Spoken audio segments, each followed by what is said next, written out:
Cet homme pleure vu qu'il ne peut plus épouser de petites filles et ça fait le buzz. Ces images viennent de Somalie où un traité majeur qui protège les plus jeunes contre les mariages forcés vient d'être passé. Une véritable Ah, ça, de légumes à tout. C'est vrai que cette vidéo, elle date un peu, hein, mais elle est sur mes pour toi.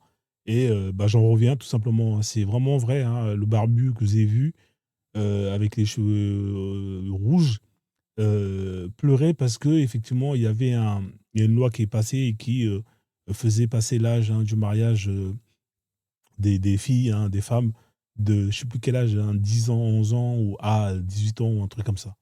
Ça lui a énervé, parce que c'est un musulman, bien évidemment. Je me rappelle que l'islam autorise, hein, les mariages des femmes, entre guillemets, «prépubères». Hein, on pouvait les marier, hein, avant même qu'elles aient la puberté. Vous imaginez, hein, le prophète Mohammed, hein, qui, je vous rappelle, a marié Aïcha et l'a consommée à 9 ans.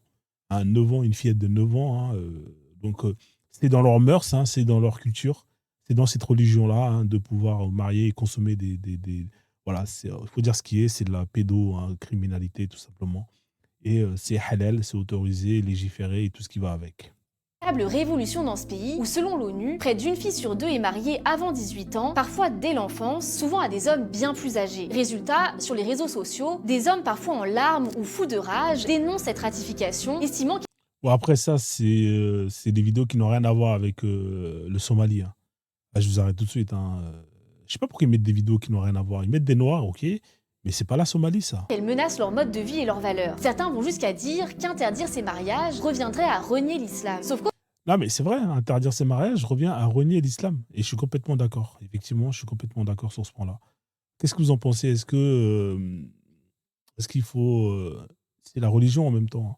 Ah, vous qui êtes musulman, il faut assumer vos textes, hein. Il faut pas dire que c'est pas l'islam. Non, c'est l'islam. final, peu de temps après la ratification, le gouvernement somalien a publié une déclaration qui a tout changé. La Somalie s'engage à protéger ses enfants, certes, mais seulement dans le cadre de la loi islamique et de la constitution nationale. Autrement dit, certaines dispositions de la charte ne seront pas appliquées si elles contredisent les valeurs religieuses du pays.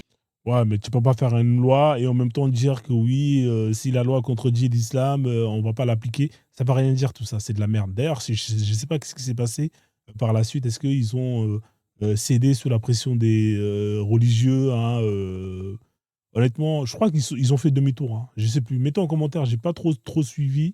Ça a fait un buzz pendant un moment, mais après j'ai lâché l'affaire. Et c'est là que le débat s'enflamme. Car parmi les articles concernés, il y a celui qui fixe l'âge minimum du mariage à 18 ans. Le gouvernement explique donc qu'en Somalie, la maturité religieuse prévaut sur l'âge civil, donc une fille peut être mariée dès qu'elle est jugée pubère. Un principe qui heurte de plein fouet les organisations internationales. Ouais,